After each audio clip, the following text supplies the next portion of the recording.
All right, today is April 9, 2018. This is the meeting of the Kubernetes CSI implementation group. Today we're going to kick off the planning for this quarter. Let me share my screen. And if I can see my tabs, okay. So before we do that, we'll do a quick run through of the open items from our previous meetings, PRs that need attention. There was update to docs for 1.10. Felipe helped out with this, and there was an open item here to review the testing section of this. Luis, any chance you got to this? Sorry, no, I haven't. Okay. But I will make time this week. Cool, thank you. Next up are open bugs. Unfortunately, Jan was out for a while. Hope you're feeling better, Jan. Yeah, I'm fine. Cool. So it looks like the PRs that Jan had out were merged. The only outstanding item here is that the Kubernetes PR addressing this issue needs to be cherry-picked back to 1.10. Once that's done, then we can close out this issue completely. Next up is the connection timeout issue on the external provisioner. It is very aggressive and just failing and then not retrying. Sergey sent out a PR addressing this, as well as the issue with the naming, and that PR merged very recently. So I think we're green here. David also opened up an issue against the CSI spec to clarify the wording around the pending operations error code. So that's good. CSI end-to-end tests failing on GKE. David's been working on that. He sent out a PR. And basically what we're going to do is pre-install the roles so that the end-to-end tests don't have to do it manually. In doing this, what David discovered from a review with Jordan Liggett is that the CSI driver registrar requires too many permissions. In particular, it requires permission to modify all node objects.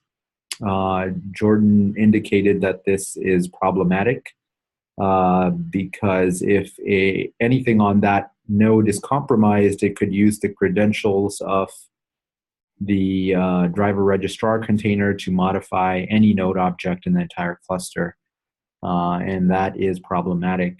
So one of the big items that we're going to pull in for next quarter is actually to remove the logic for setting up the plugin name and in the future the topology labels. Remove that from the driver registrar and move that into the Cubelet. Based on what Jordan said, this would be more secure because the Cubelet already has, there's already mechanisms on the master side with the node authorizer that prevent a Cubelet from accessing anything but its own node object. And as long as the Cubelet is the one setting the labels, that should be okay. The only thing is that we want to make sure that a CSI driver can't set an arbitrary set of labels. Moving forward with the topology design, there are going to be arbitrary key values that get set as labels, but the keys are going to be prefixed with some sort of identifier indicating where they came from, and that should be sufficient to control that. And then in the future, they're also considering adding white lists of prefixes that that the node is allowed to set, or that anything is allowed to set on the node labels to limit control even more. So that's going to be a big item for next quarter, and the PR fixing the GKE test is pending, and I think as a temporary workaround, David, you're doing what? The temporary workaround is to do like a client impersonation. It's like a built-in thing that security team has made, I think. So you can just kind of pretend that you're the super user because on GK you cannot default to the super user. And that's only for the duration of that individual test? Yeah, it's not even something the duration for. It's like something in the test framework specifically. Okay. That you can like impersonate someone else temporarily. Got it. So, and as soon as the test is done, yeah, those powers go away. Yeah, but Okay. In any other test, you can still impersonate. But, Got it. Yeah. Okay, cool. So we'll keep an eye out for that PR to get merged. Next issue is the end-to-end test occasionally flakes. So now that the external provisioner has been updated to be less flaky, we should start to see a reduced flakiness here. I'm not sure if this requires a new container to be cut. Luis, do you know? A new tag, because it's tag. putting the 0.2 tag. Okay. So if we wanna put this in a 0.2 tag, then I just have to relabel it, and that's all it takes. Okay. Now, I thought the flakiness was due to the GKE stuff, not to the. No, I believe the flakiness, if I recall correctly, was due to the timeout issue. Okay. But I haven't dug into it. That was just based on something someone said in this meeting last time. the GKE stuff was consistently failing. Yeah, GKE was just all red. This was the GCE one, which was sometimes red. And I think someone indicated that it was due to the flakiness of the external provisioner. So in order to see if that fixed the issue, we're going to need to cut a new 0.2 tag. So actually one of the remaining outstanding items for 1.10, I believe, is still cutting all the external components. That's done. That's done. Okay. So and actually, since this change that we just talked about is in master branch, I need to cherry pick it to the 0.2 branch. Okay. And actually doing that, and so I just need to do that. Actually, if Sergey can do that, he'll give me a hand. Okay.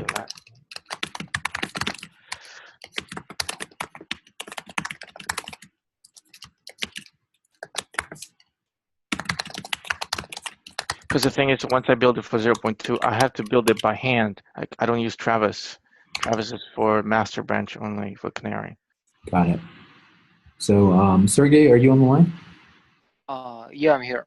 Okay. Could you take care of cherry picking this back to the 0.2 branch? I haven't done that before, so I mean, if Luis provides some guidance, yeah, I could do definitely. Okay. No problem. I'll do it. I'll do it. Okay, cool. And could you document that somewhere so that folks can do it on their own in the future? Sure. Cool. Thank you. So that's looking good. Miscellaneous updates. Does anybody have anything that they want to talk about? Yes, I put it actually on the first line on the top. No. Okay. Let me move that down. I saw this today at SIG Storage conversations about CSI. Okay. I was wondering, some people said, don't we need this before we take CSI to production? Yeah, yep, that's a good one. Yeah, let's go Can you ahead. explain what that is and why that's needed? Sure. So for a lot of storage systems, there is a limit. For a lot of attachable storage systems, there's a limit on the number of volumes that can be attached to a given node at a time.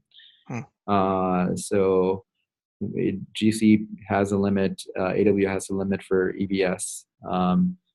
The problem is that that limit currently is basically hard-coded into the scheduler. For GC PD, we've encoded it to be 16 PDs per node. And the problem is that that limit in reality is not actually a fixed limit. It's based on the size of the VM, at least on the GCE side. And arguably on other storage systems, it could vary based on other variables. So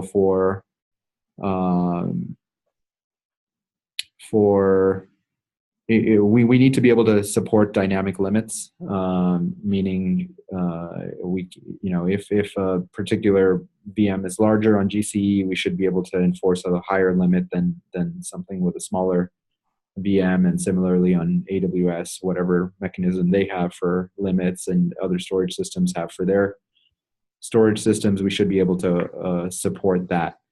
And that's the purpose of this issue. So it's more towards the operating system or the VM than the storage system. This is an attachment issue. It is an attachment issue, and since attachments are controlled by Kubernetes, Kubernetes needs to be aware, okay, I need to schedule this workload. It already has 16 workloads that are using volumes. I should make sure not to schedule another one on the same node because it's going to fail. So does it mean that if I have two storage systems, different types, that could have twice as many attachments? Is Correct, it per right. storage It would system? be a per plugin limit, basically. Ew, that's interesting. Yeah. Because so you could have like NFS, which has no limits at all, and GCPD. Only your GCPD workloads would be limited to 16. Your NFS workloads wouldn't be limited at all. Okay. So that logic is all kind of hacky and static and hard-coded into the scheduler at the moment. And this work is making it more generic and dynamic. And you're absolutely right. We need to make sure that this takes into account the CSI side of things, because a CSI plugin should be able to advertise, if it wants, what that limit is per node. I think it would be a natural fit in the get node ID. No, but wait, hold on. You just said that this is where I'm getting confused. This sounds to me more of a like as an attachment from a storage system. They don't care how many attachments you do. This is more of a like a cloud storage system, number of attachments per node, right? It is applicable to cloud storage systems. I'm not sure if there's any on-prem storage systems that care about it. I imagine Not that I know of. but if not, yeah, then it would be strictly for cloud storage systems. Okay. Because if it's a cloud storage system, the CSI doesn't need to be included. That's what I'm saying. That the Cubelet itself can say, I am in this cloud, and I know that this cloud has this limit. You cannot plug another cloud So storage that's kind of basically the logic that's implemented today. Okay. So two things. One is the cloud provider logic is being removed from Kubernetes altogether. So Kubernetes is agnostic to whether it's running in a specific cloud or not.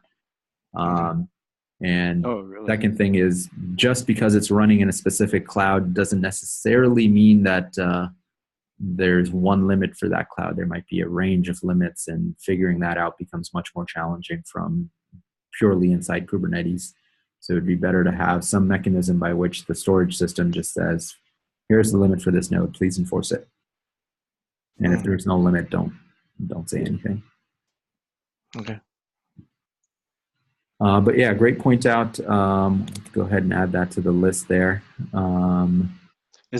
Quick question, is this in right now it's just a proposal? I believe, yeah, correct. Right now, it's just a proposal. It needs to be reviewed, and we need to make sure that they take into account CSI while they work on this. Okay.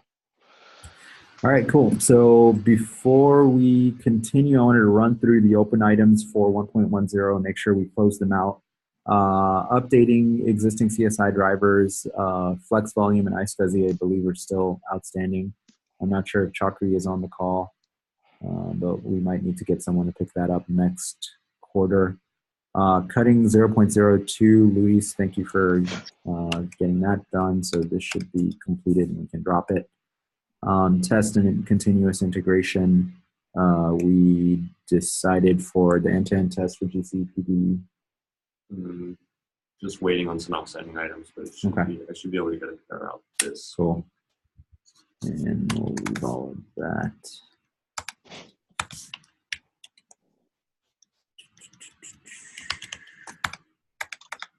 Okay, and external provisioner is looking good. External attacher, external driver registrar, all the tests are good. CSI sanity is done.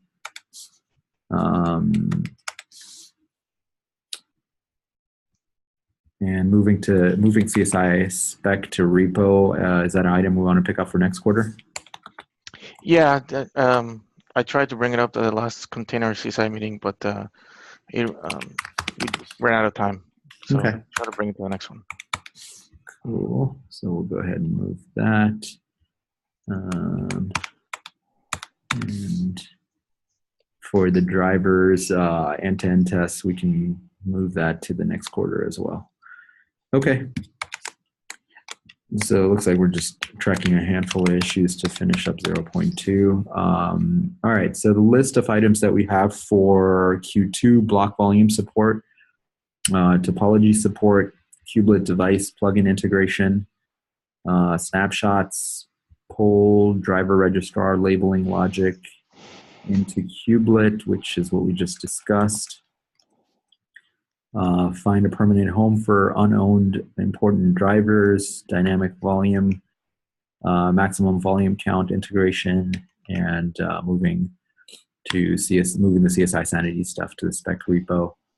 Let me actually pull up another doc that I have that I keep track of some of the to-dos. In the meantime, is there anything else you guys can think of? Yeah, I will probably start CSI driver for Amazon together with SIG AWS. Not Sorry, sure. could you say that again? I'm having trouble hearing you. Sorry. I will probably, come on.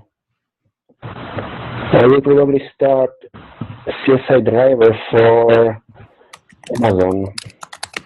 CSI driver for Amazon. Okay. Yeah.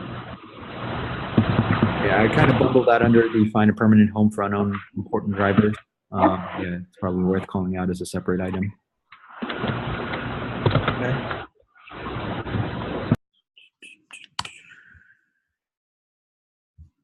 Where is my CSI folder? And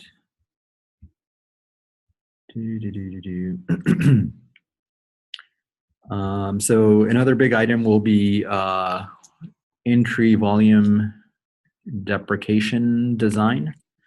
I'll go ahead and add that to the list. Let me just go ahead and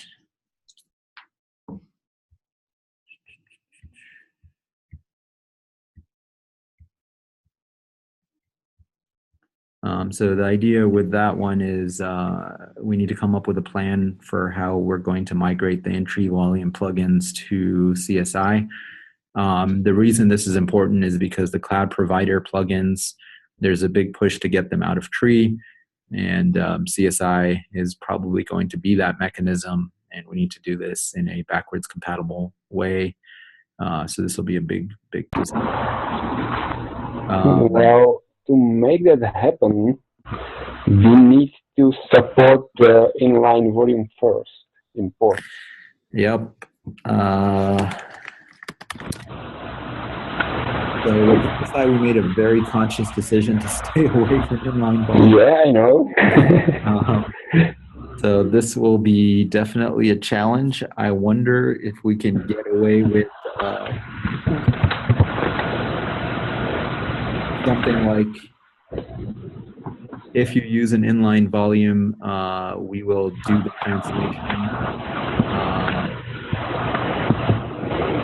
somehow inside Kubernetes on the Kubernetes side, and still call out to CSI. I'm not sure how that would work because we would still have to create objects, UDC objects, take advantage of the external provisioner. But you don't need external provisioner for inline volumes. There is no provisioning at all. You need attach and mount. Sorry. Yeah, I can hear you. Come on, something is playing with my settings. It's better. You don't need provisioning for inline volumes. You just need attacher and mount. Oh, that's a good point. In which case, It should be it should be easy to support then, because then the in-tree volume plugin can do the translation inline to something driver. Oh. Yeah, sure.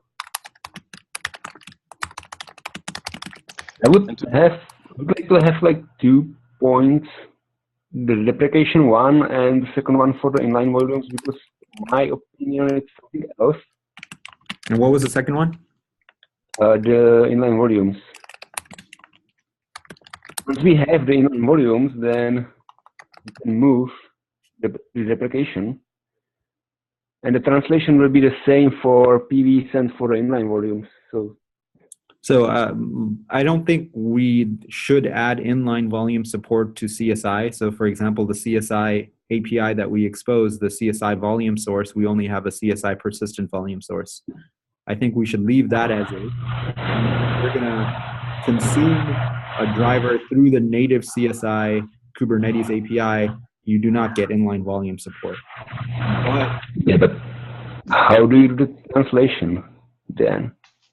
So I'm thinking if you have one of the legacy volume in-tree volume plugins and you have those inline, then we'll need to write some logic to, like for example, our volume attacher already knows that it's going to need to do something. It's going to call out to the, for example, if it's a GCE PD in-tree plugin, it'll call out to the GCE plugin to attach that volume. What we could do is have that in-tree volume plugin then create the volume attachment object for the external GCE PD attacher to respond to. And the external attacher will respond to it, the external GCE PD CSI attacher. And then when it's done, it'll do what it normally does. And then the in-tree volume plugin will basically monitor that and then continue. So instead of having this logic to actually do the attach and detach, it just does what the CSI plugin would do, which is create a volume. Okay, so, but there must be something that translates the GCE PD volume source into CSI volume source, and that needs to be in the attacher. That needs to be the attacher, correct. The attacher for the in-tree GCE PD plugin will need to do this. It knows what the API looks like on the Kubernetes side. It knows what the CSI API looks like, and it will need to do an explicit translation. Okay. That could work. All right, so let's leave that as an open design item, and then it'll be fun to come up with a plan for it this quarter, and then hopefully we can pick it up executing it the subsequent quarter.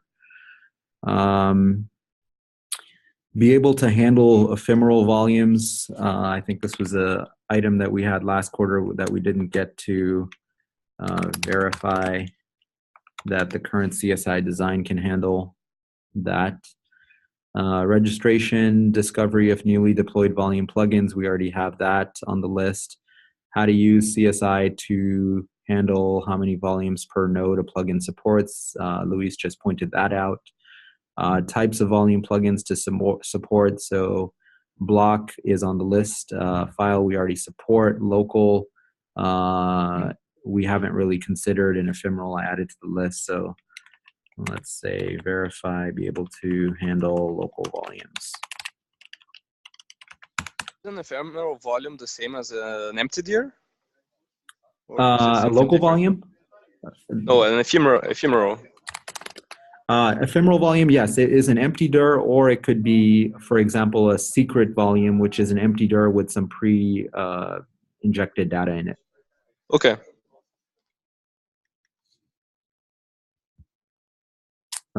What if the CSI driver doesn't support attach or detach? Currently we require the external attacher regardless of whether the plugin supports it or not. I don't think we can get around this requirement, but maybe we can take a design item for someone to think through it and see if we can come up with ideas. Can we get rid of external attacher requirement if no attachment required. And then similarly, external provisioner is not required because there's no blocking on provisioning, so you could get around that. How to pass information returned on the create to the attach and return on attached amount.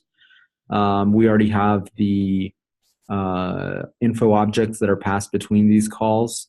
But an interesting question around this is the CSI Credentials issue, where we currently have a mechanism by which you can specify the credentials for each one of the calls, the node publish call, the node create call, the create call, the controller publish call, and the node stage call. The problem, however, is that it's unclear how this information is injected into the API during dynamic provisioning. So if someone creates a volume, immediately the next step is controller create. And if controller create requires a credential, where does it come from? Currently, there's no mechanism for the CSI driver to return that as part of the create call and then have it injected into the next call. So that logic basically requires manual intervention right now. So if someone creates a volume dynamically, they need to go in and create a secret and then do that manually, and then the attachment will proceed and then the mount will proceed.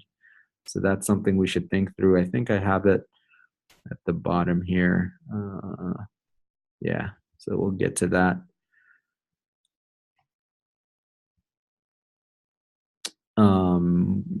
Get node ID, we've already done. How to pre-provision volumes are handled, that works today.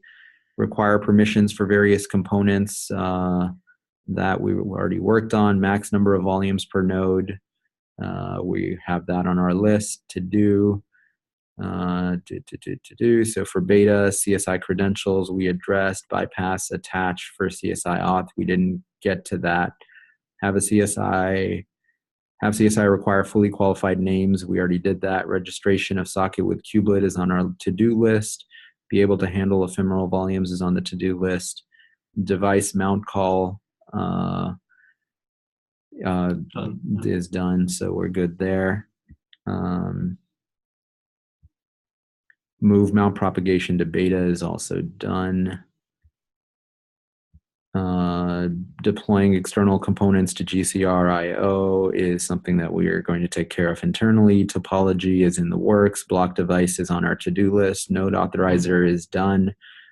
Make volume attributes first class is done. Considerations for GA, how to use CSI to handle many volumes per node. This is what Luis brought up. Metrics is something that we've been kicking down the road. I'm okay kicking it down to the next quarter as a fit and finish kind of work. How to integrate the CSI calls, validate volume capabilities, get capacity, and list volumes with Kubernetes. And this is something we should consider. It may be that we don't need those calls, and that's okay, but we just need to have someone take a look at that and see if it makes sense, or maybe there's somewhere where we should be using it where we're not. Credential changes. So this is what I was talking about earlier. How do credentials get passed in on controller publish during dynamic provisioning?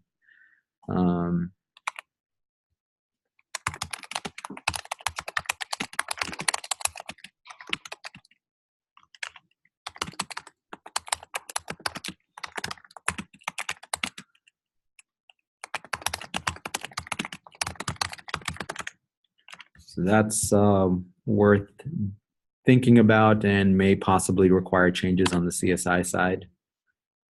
And then the last item I have is override storage class parameters in PVC. So this was when Sergey and I were talking about this issue with the credentials getting passed through.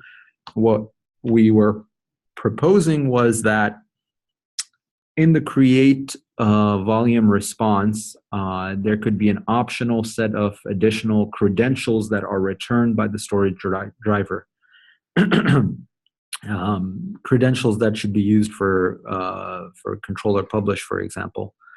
And then the provisioner could take those credentials and create a new secret, and then during the create, and then put it on the PV so that the controller publish would be able to use that credential. What Sergey pointed out was, well, the problem with that is how do you let the end user control this, right? And what if it's something that the end user should be specifying? And not the, it's not necessarily, like, there's no benefit of having a secret if the provisioner is automatically going to give you the secret anyway. So then maybe we should let the end user specify what the secret is in the create call. And the way that they do that is through the storage class. But the storage class today only has secrets for create volume, not for things like publish. And the reason for that is because a single storage class can create multiple volumes. So it doesn't make sense for you to specify a single credential for all the controller publish volumes, for all the publish calls, basically. So you could just specify a single secret, and then every volume that you use, if it has the same secret, it'll work. But if you have a different secret for every volume that's created, how do you specify that? And we were tossing around the idea of then maybe allowing the end user to set parameters on the PVC, storage class parameters. This is an idea that we tossed around in the storage SIG for a while. We decided not to go down this path because portability of the Kubernetes API, the user-facing API, is very important. The PVC objects are supposed to be portable, meaning you should be able to move your PVC object from one storage implementation to another and have it continue to work. There should be nothing storage specific there.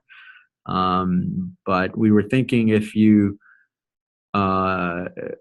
these parameters are present on the PVC, a storage plugin can use them. If they don't make sense, then it just ignores them. That's one way to keep the portability and still allow the end user to be able to override some of these parameters.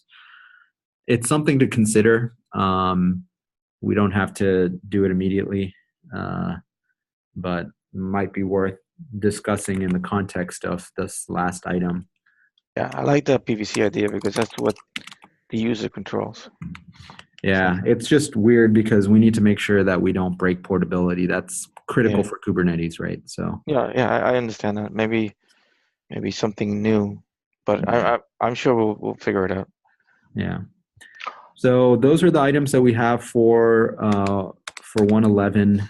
It's a very long list. We probably won't be able to get to all of it, but let's try our best and see where we get.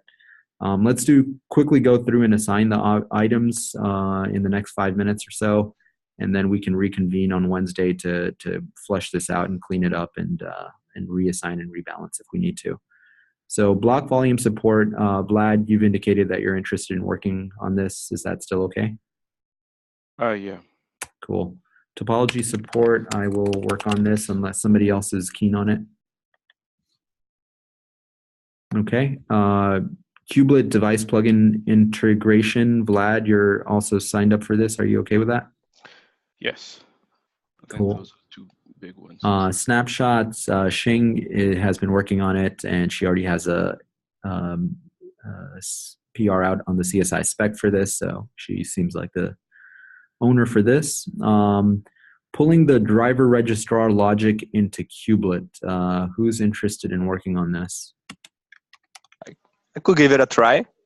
Okay. You think it's too hard of a task, or? No, I think based on your past experience with having modified the Kubernetes entry code, you're well suited for it, I think. You'll have to become familiar with what the driver registrar does, but I think you'd be able to do it. Okay, yeah. Cool. I'll ask for help if needed.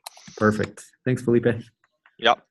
Find a home for unowned important drivers, NFS, Cinder, iSCSI, AWS. I know Brad started working on this a little bit, and Luis, I know you were working with AWS folks. Are you guys still the right folks to help drive this? Well, for me, for my side, all I want them is out.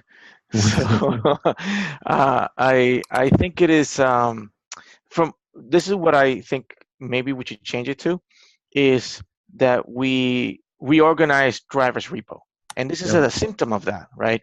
And then I could say that I can lead the organization of the driver's repo into other things, and then I would lead that. Okay. Does that make sense? Yeah. I mean, it sounds like you're going to try to help organize the driver's repo, and then who's going to own these drivers we'll figure out and hand off to whoever it is. Yeah, exactly. So one of the things I can do is just branch it, delete them, and then say your stuff is on the branch. Yep, and somebody else takes over that. Okay, that makes sense. I'll put both you and Brad's name on it because I know Brad was also interested in this. Dynamic max volume count. Does anybody want to help shepherd this design from our side? I will be part of the review. Okay. I'm interested in this. Okay. Same thing with snapshots. I mean, I'm participating in that too. So sure. I think Hemant is going to work on this on our side. Okay. Okay, so we'll let Hemant drive it implementation-wise and Luis to review it from the CSI side to make sure it makes sense. Move to CSI Sanity, moving the CSI Sanity repo. Who's interested in working on this? that's me. Luis. Thank you.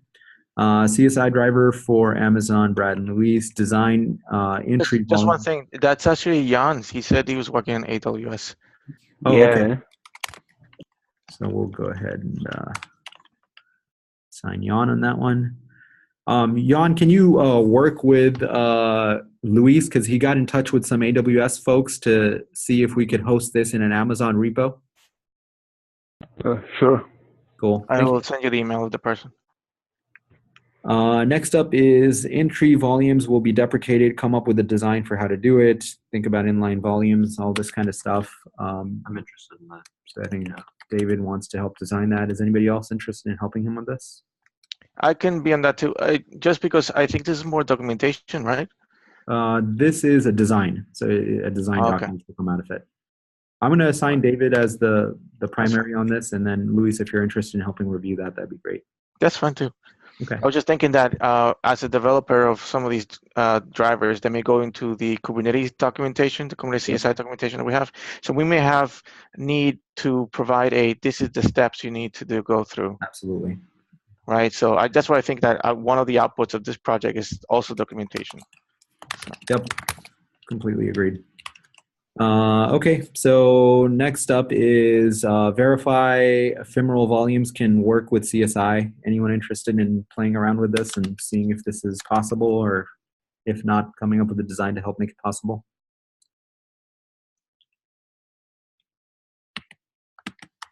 Okay, we'll leave those unassigned for now. I imagine the same is true for the local volumes.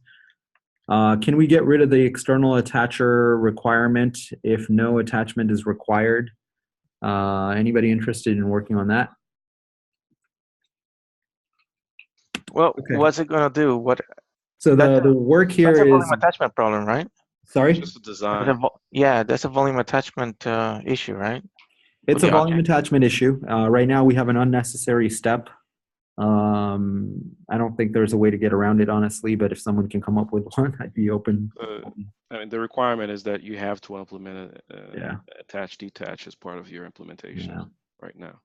I mean, you don't have to as part of your provisioner, or sorry, part of your CSI driver, but you still need to push the external attacher, and the external attacher will just do a no op if it doesn't. Oh, I see. The external container needs to run, in other words. Yeah, you need to run an extra container where you shouldn't really have to. We'll leave that unassigned. And then I think that's like a really nice thing to have, but it's not necessary. Yeah, I agree. How to integrate CSI calls into Kubernetes, validate volume capability, get capacity, list volume. Anyone interested in this? Going once, going twice. And I think Leave those that are the same. Like those are two really nice things. Like post Yeah. 1.0, I think. Yep. I think we I should agree. just leave it open and see. And then finally, how do credentials Somebody get was saying passed in? something. Sorry, somebody was Oh, saying. no, I was just saying we should just leave it open and see where we're at the end of one. Yeah, exactly. Yeah. Yeah. All right, last item is how do credentials get passed on to subsequent publish calls? Sergey, are you interested in digging into this? Config maps. Yeah, I could definitely. Yeah, I could look into that. Okay. I'll leave this as a design. It's up to you how you want to drive it, and then we'll go from there. Okay. All right, thanks, folks. I have to run. Let's reconvene on Wednesday. Sorry, was someone trying to say something? No, quick question. The volume reconstruction logic thing. I don't remember we talked about that. Reconstruction. There's a lot of hits. When you hit an orphan, I thought there was something we wanted to look at again. If not, we could talk about it on Wednesday. Okay. Just take a note of it, and then we'll Yeah. discuss it. We'll. All right. Thanks, everyone. We'll see you on Wednesday. Take care, guys. Bye-bye. See you. Bye. All right. I need to.